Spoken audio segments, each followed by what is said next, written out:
Siempre que me pongo aquí, y no soy el único que le sucede eso, porque a Pablo y a alguno más le sucede algo parecido, pues procuro, no solamente aquí, en el púlpito de cualquier iglesia, que algunas veces me han invitado a predicar a otros sitios, antes con bastante más frecuencia que ahora, pero siempre que me pongo en algún sitio para hablar de la palabra de Dios, siempre procuro recordar que es un honor para mí y para otros muchos creyentes poder compartir lo que el Señor nos ha dado a nosotros, compartirlo con otras personas. Pero no es tanto eso que lo es, sino que siempre procuro tener presente que es una gran responsabilidad. Porque es un privilegio, pero también esto es algo muy serio, ¿eh? Y además, por si a mí se me olvida, algunas personas me lo recuerdan con frecuencia. Y no hace mucho, en una conversación con unas cuantas personas, miembros de esta iglesia, una jovencita me recordó con exactitud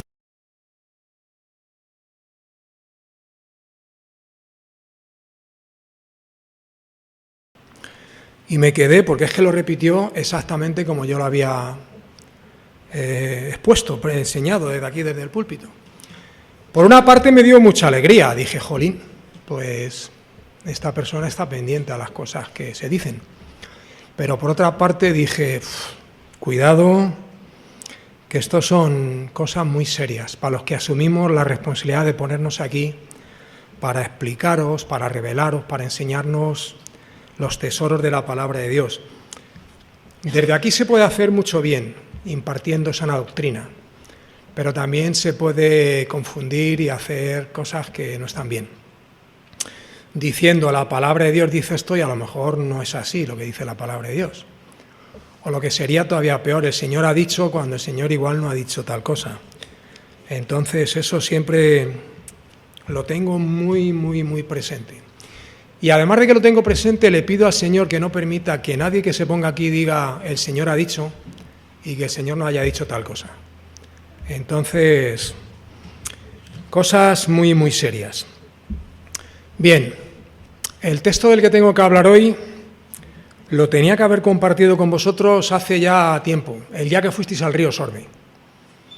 Pero el COVID no me dejó ir y tenía yo muchas ganas de ir a aquella excursión. Lo tenía que haber compartido, el texto dice la multitud a la orilla del mar. Pues yo tenía que haberlo compartido a la orilla del río Sorbe. Pero como no pude, pues lo voy a compartir hoy a 100 metros del río Henares que pasa no muy lejos de aquí. La multitud a la orilla del mar, y Ariadna no lo va a leer. ¿Quieres? Me he buscado una colaboradora hoy. Es Marcos capítulo 3, los versículos del 7 al 12. Reina Valera 1960, ¿verdad? Sí. Sí. Mas Jesús se retiró al mar con sus discípulos y le siguió gran multitud de Galilea y de Judea, de Jerusalén, de Idumea, del otro lado del Jordán, y de los alrededores de Tiro y de Sidón, oyendo cuán grandes cosas hacía. Grandes multitudes vinieron a él, y dijo a sus discípulos que le tuviesen siempre lista la barca, a causa del gentío, para que no le oprimiesen, porque había sanado a muchos de manera que por tocarle cuantos tenían plagas caían sobre él. Y los espíritus inmundos al verle se postraban delante de él y daban voces diciendo, «Tú eres el Hijo de Dios». Mas él les reprendía mucho para que no le descubriesen. Muy bien. Dentro de poco tendremos aquí una ilustre periodista. Muchas gracias, Ariadna. Pues en primer lugar, una gran multitud que acudió de diferentes lugares para estar, para ver, para escuchar al Señor. Qué bonito. Según cuenta Marcos, mucha gente se desplazó desde diferentes lugares, viajó, algunos hicieron algunos kilómetros, para escuchar al carpintero de Nazaret, que por cierto, no sé por qué siempre se ha dicho que Jesús era carpintero, porque exactamente no era carpintero, pero son de esas cosas que decimos y que las damos todos por buenas cuando exactamente no era así. Decimos que Jesús y José eran carpinteros, pero exactamente no eran carpinteros, porque de la palabra que traducimos carpintero, pues exactamente sería más conveniente y más adecuado y más oportuno y más correcto traducir, pues, por ejemplo, constructor, porque hacían un poco de todo. Lo mismo te levantaban una pared de adobes, que te ponían un techo con las tejas que fuera, te hacían una ventana o te hacían una valla. Entonces lo de carpintero no anda muy así. Pero vamos, son de esas cosas que alguien dice un buen día. Hay libros por ahí, más que un carpintero, y bueno. Pero exactamente no era exactamente un carpintero como nosotros entendemos lo que es un carpintero. Bueno, volviendo al texto. Dice que acudieron de diferentes sitios para escuchar al Señor, para verle, para estar cerca de él. Concretamente, dice el texto que ha leído Ariadna, de Galilea, de Judea, de Jerusalén, de Idumea, del otro lado del Jordán, y de los alrededores de Tiro y de Sidón. Y no quiero que se me pase sin mencionar un detalle, que cuando leemos este texto, versículo 7, pues puede parecer que no tiene importancia, pero yo creo prudentemente que la tiene. Dice el versículo 7, mas Jesús se retiró al mar. Si retrocedemos un poco hasta el principio del capítulo 3, versículo 1, veremos que dice otra vez entró Jesús en una sinagoga. En aquella sinagoga el Señor sanó a un hombre que tenía una mano seca, ¿os acordáis? Y ahora dice el texto que salió de la sinagoga y se marchó al mar. El mar en muchos lugares de la Biblia simboliza a los gentiles, tiene que ver con el pueblo gentil. Entonces entiendo yo, prudentemente, que salir de la sinagoga y marcharse al mar pudiera indicar el alejamiento del Señor de los judíos y el acercamiento a los gentiles. Esto con cuidado. Yo no afirmo que sea así, pero sugiero que puede ser así. Y ahora vuelvo al hecho de que aquella multitud que le siguió hasta el mar de Galilea procedía de diferentes lugares. Había gente de Galilea, el norte de Israel, la región más fértil, bañada por las aguas del río Jordán y de algunos manantiales y de algunos riachuelos que desembocan en el mar de Galilea, la fuente de agua dulce de Israel. Si subes a los altos del Golán puedes ver que no es un lago muy grande, lo puedes ver entero, pero es un lago bastante profundo. Había gente también de Judea, el sur de Israel, la zona más árida, más seca, más desértica. Había gente de Jerusalén, que tiene que ver con Judea. Había gente de Idumea, más al sur todavía, lo que hoy sería y es el Golfo de Áqaba y la parte izquierda mirando hacia el sur del desierto del Sinaí. Había gente del otro lado del Jordán, actualmente Jordania y Cisjordania. Jordania ya sabéis que es otro país y Cisjordania es una zona que está llena de asentamientos palestinos, que están bajo la autoridad del pueblo palestino. Y también había gente de los alrededores de Tiro y de Sidón. Actualmente eso es el Líbano. Algunos habían hecho muchos kilómetros, muchísimos, y seguramente que casi todos los habían hecho a pie. Cuando yo estaba preparando esto me paré y empecé a pensar en estas cosas, porque estos detalles que pues a lo mejor a otros no les interesan mucho, a mí me llaman bastante la atención. Y más que conozco aquella tierra bastante bien. La he recorrido desde el norte al sur prácticamente entera. Me he atravesado el desierto del Negev y he llegado hasta el Golfo de Áqaba. Por eso cuando leo estos nombres, pues me traen algunos recuerdos. Pero el hecho es que cuando estaba leyendo esto, el pensar en esto me produjo dos sensaciones, dos emociones, una muy fugaz y la otra más duradera. La fugaz, me produjo un poco de tristeza, que duró poco, pero me dio un poco de tristeza, y la otra me produjo una alegría bastante más fuerte que la tristeza del principio. ¿Por qué lo de la tristeza? Porque cuando leía esto, pensaba que nosotros no tenemos un lugar al que podemos acudir para estar con el Señor, como hicieron estas personas. Imaginaros por un momento, dejar volar vuestra imaginación.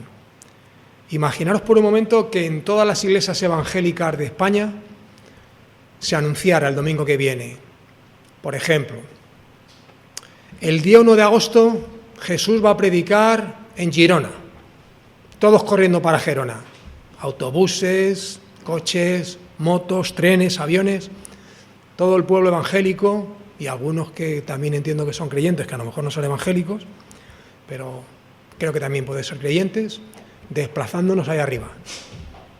Unos días después se vuelve a dar otro anuncio. El Señor va a predicar en Cádiz, lo mismo pero todos para abajo.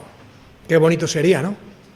Poder desplazarnos a algún lugar para poder ver al Señor, para poder oírle, para poder estar cerca de Él, para pedirle que sanara diferentes cosas que Él puede sanar.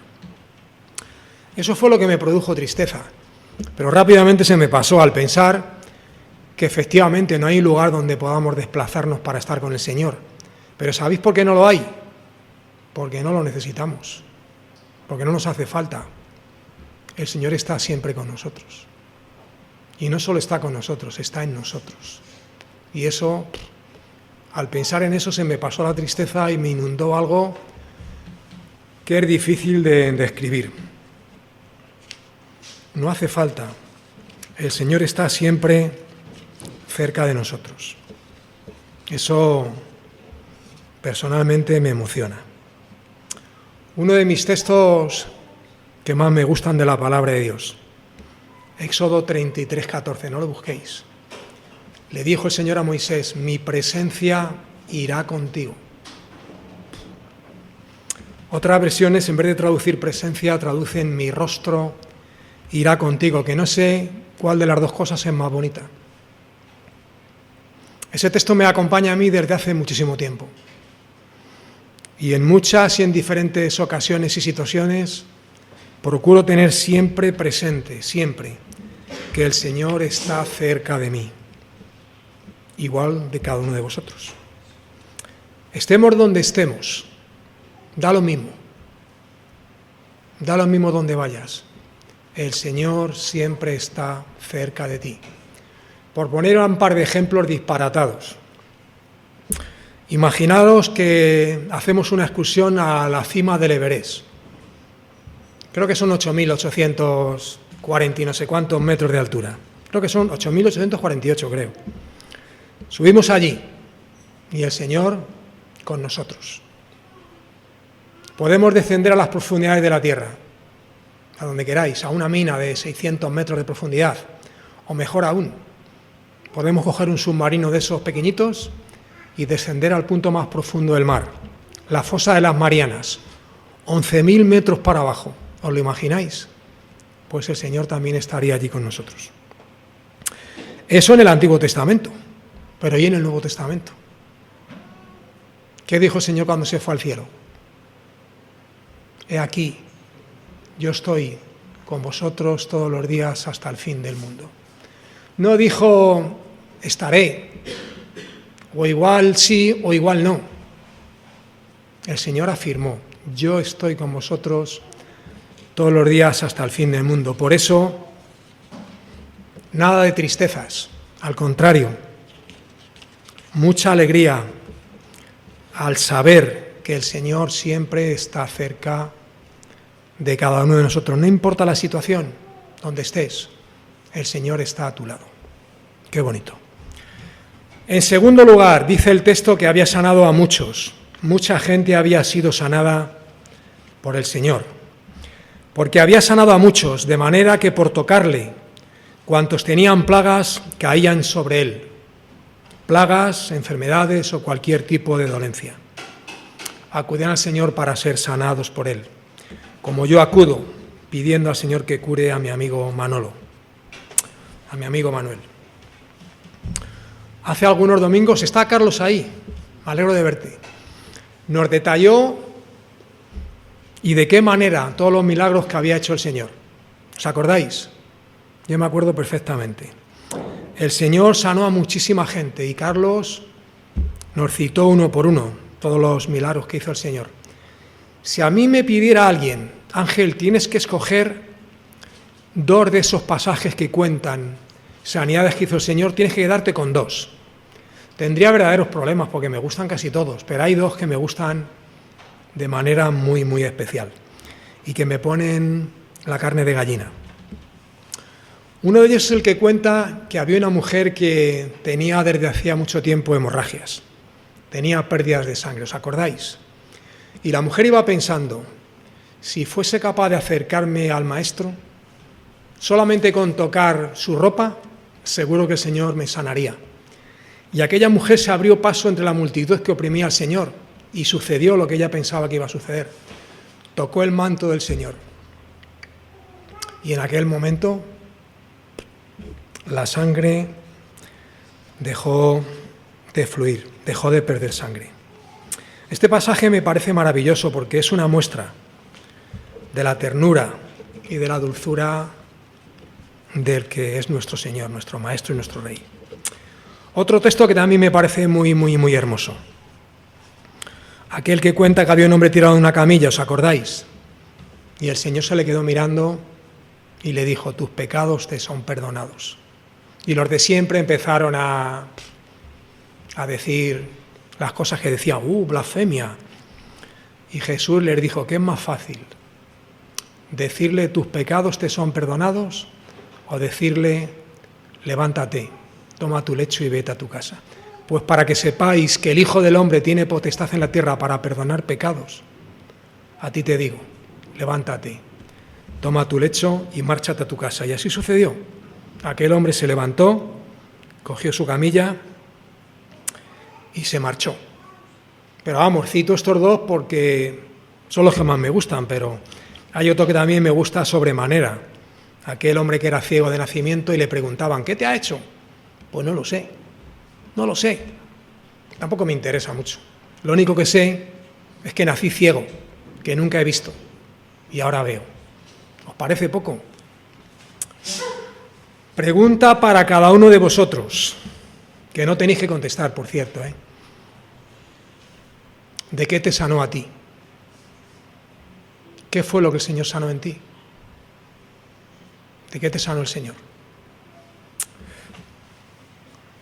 Creo que es saludable y necesario. Esto tiene que ver con el ámbito privado de cada uno de nosotros, pero creo que es necesario recordar de vez en cuando todo lo que el Señor ha hecho en cada una de nuestras vidas. Recordar con frecuencia de dónde nos sacó el Señor. Yo recuerdo perfectamente de dónde me sacó y de todo lo que me sanó. Y procuro tenerlo siempre, siempre, siempre presente. Y creo que es muy bueno para la vida espiritual del creyente y también para la salud mental de los creyentes. Esta semana, no sé por qué, he oído hablar de salud mental muchísimo. Por ejemplo, a Álvaro Morata. ¿Lo habéis oído en la televisión? No. Pues el hombre ha atravesado, por lo que se ve, un tiempo muy, muy difícil y muy complicado por la presión que siente. Andrés Iniesta, hablando de lo mismo. Ricky Rubio, el famoso jugador de baloncesto, que a mí es un chaval que me cae maravillosamente, está por lo que se ve fatal. Es una plaga de este tiempo, la salud mental. Pues dejadme que os aconseje, como hermano en Cristo, que para mantener la cabecita limpia y fresca y sana, es muy saludable recordar de dónde nos sacó el Señor y qué fue lo que el Señor sanó en nosotros.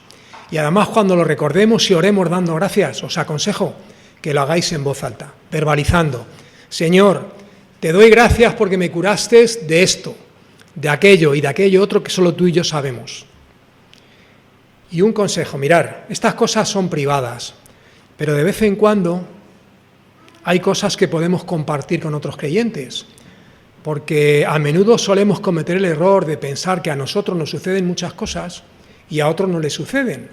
Y es un error muy gordo, que me ha sucedido a mí muchas veces.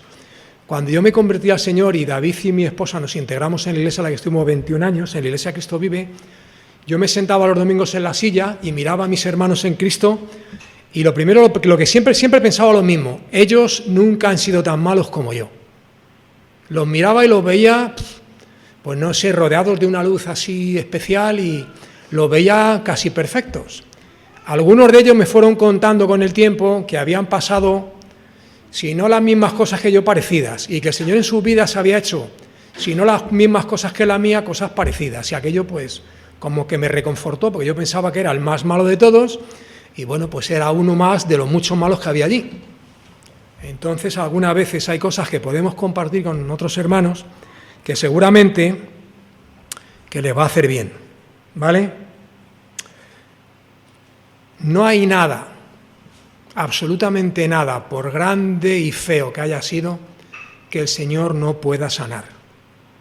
No hay un pecado que Él no pueda perdonar. Y no hay absolutamente nada de lo que el Señor no te pueda sacar. Solo hay que hacer lo que hizo aquella multitud, acudir al Señor con la actitud que el Señor merece. Y si le pides que te limpie, que te sane o que te ayude, sea lo que sea, el Señor lo puede hacer, pero fijaros que digo, lo puede hacer. Porque decir, como dicen algunos, lo va a hacer, a mí me parece un disparate. Yo digo, el Señor lo puede hacer. Y mi obligación como creyente, por fea que esté la cosa, es clamar al Señor para que lo haga. Por ejemplo, este amigo mío de París está muy enfermo.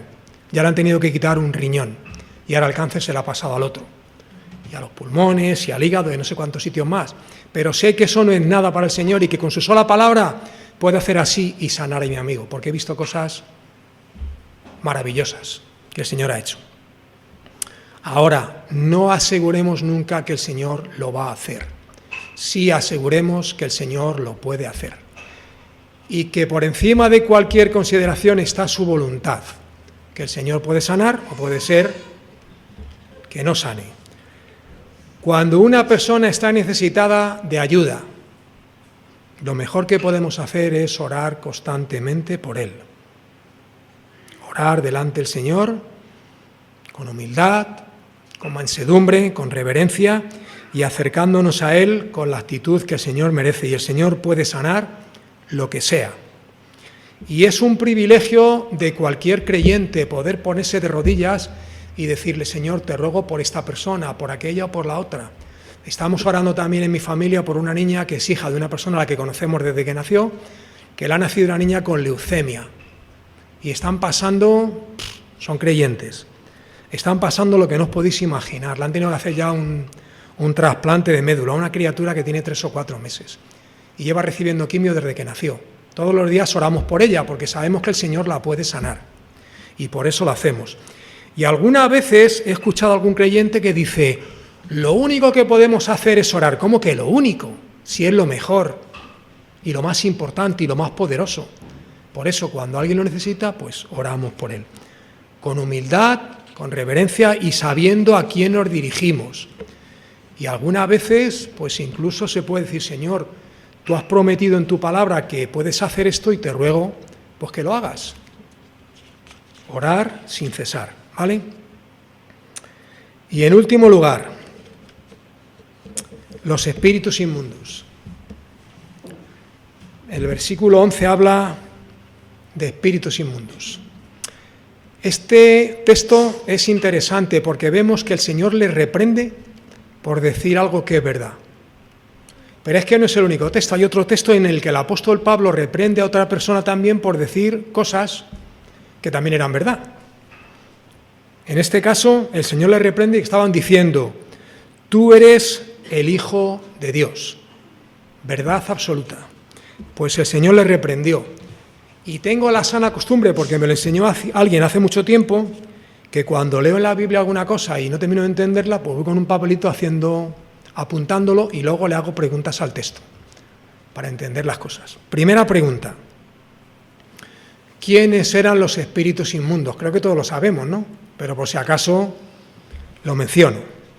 Esta Biblia, la Reina Valera 1960, traduce espíritus inmundos. Otras versiones traducen espíritus malignos. Es decir, demonios. Así de duro y así de fuerte. Demonios. Todos sabéis quiénes son los demonios, ¿no? ángeles caídos, al servicio de su jefe. ¿Quién es su jefe? Satanás, el adversario, el diablo. Diablo significa engañador y Satanás enemigo, pues los demonios están al servicio de Satanás, que tiene la habilidad de crear confusión, de mentir, de engañar, de hacernos creer que esto no tiene ninguna importancia y sí la tiene, de hacernos creer que no pasa nada porque no vayas el domingo a la iglesia. Sí pasa, claro que pasa. Entonces, cuidado. Y no pasa nada si no haces el devocional hoy, y no pasa nada si no oras. ¿Cómo que no pasa? Cuidado con los engaños del diablo. Mucho cuidado. En este caso estaban diciendo algo que es una verdad absoluta. Tú eres el Hijo de Dios. Pues el Señor le reprendió. Segunda pregunta. ¿Por qué le reprendió el Señor por decir la verdad? Pues es bien sencillo. Porque el Señor no quiere, ni quería, ni necesita el testimonio ni el reconocimiento de los espíritus inmundos. El Señor quiere el testimonio de los suyos, de su iglesia, de sus hijos, de sus discípulos, de sus ovejas, como hemos dicho antes. Qué bonito. De la Iglesia universal, que está formada, pues no sé, por igual 2.000 millones de personas. Lo que pasa que es entre esos 2.000 millones de personas que me salen sumando católicos, ortodoxos, protestantes, judíos maronitas, cristianos maronitas, cristianos coptos, igual me salen 2.000 millones de personas, pero igual hay mucho nominalismo entre medias, entonces no sé cuántos seremos, pero la Iglesia Universal está formada por mucha gente. Está formada por todos aquellos que confesamos que Jesucristo es el Señor y que Dios le levantó de los muertos. Dice un texto muy bonito que citamos con frecuencia: esta es la palabra de fe que predicamos, que si confesares con tu boca que Jesús es el Señor y creyeres en tu corazón que Dios le levantó de los muertos, serás salvo. Porque con el corazón se cree para justicia, pero con la boca se confiesa para salvación. O que también hacemos lo que hizo el apóstol Pedro. ¿Qué dijo Pedro cuando le dijo a los apóstoles: ¿y vosotros quién decís que soy yo? Tú eres el Cristo, el Hijo del Dios viviente. Ese es el testimonio que el Señor quiere. El otro testimonio ni lo necesita ni lo quiere. Ahora bien, Jesús nunca negó que era el Hijo de Dios. Lo que sí escogió el tiempo, el lugar y la forma de darse a revelar a la gente, de mostrarse. Y una cosa muy importante, porque leyendo estos textos algunas veces, pues igual sacamos alguna enseñanza un poco distorsionada. Jesús tenía y tiene poder para sanar a todo el que lo necesite, pero sus milagros se daban en los lugares donde el Padre le mandó que fuera. Y lo mismo sucede con los creyentes. Hemos de ser de bendición allá donde Dios nos lleve, haciendo lo que toque. Y lo mismo sucede con la salvación. Jesucristo tiene poder para sanar a todos los habitantes de este planeta, pero solamente va a sanar y va a salvar a aquellos que se acercan a Él con la actitud correcta y se lo piden, depositando su fe y su esperanza y su confianza en Él. Eso que se enseña en algunos lugares ahora del universalismo, que al final se van a salvar todos, yo en la Biblia, prudentemente y modestamente, no lo veo por ningún lado.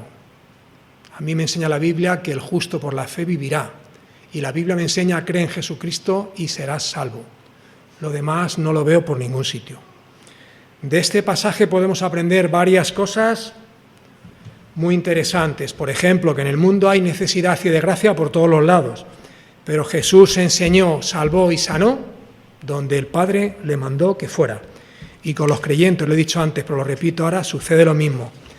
Allá donde el Señor nos lleve, hemos de ser o intentar ser de bendición. Una última cosa: en el tiempo que duró el ministerio del Señor, en este mundo, en este planeta, en esta tierra, se centró principalmente en tres áreas de ministerio: predicar, enseñar y sanar. Tres áreas de ministerio en las que nos podemos centrar todos y cada uno de nosotros. Claro, salvando las distancias que hay entre las actitudes, cualidades y dones del Señor y las nuestras, pero podemos ser de bendición allá donde el Señor nos lleve. Por ejemplo, en predicar, ¿qué entiendo yo por predicar? Entiendo por revelar los tesoros, los secretos, los misterios de la palabra de Dios y del reino de Dios. Para eso nos ponemos aquí los que tenemos este ministerio. No nos ponemos aquí para otra cosa, sino para mostraros, para exponer lo que dice la palabra de Dios con la mayor fidelidad que podamos y dejando aparte nuestras doctrinas de segundo orden, nuestro gusto, nuestros caprichos. Nos ceñimos fielmente a lo que dice la palabra de Dios. ¿Por qué? Pues porque vivimos en un país al que se le presupone una base cristiana y teológica importante, pero hay un desconocimiento en la calle importantísimo. Cuando Lidia y yo estábamos en el seminario teníamos que salir todas las semanas a la calle a evangelizar. ¿Te acuerdas, Lidia? Todas las semanas.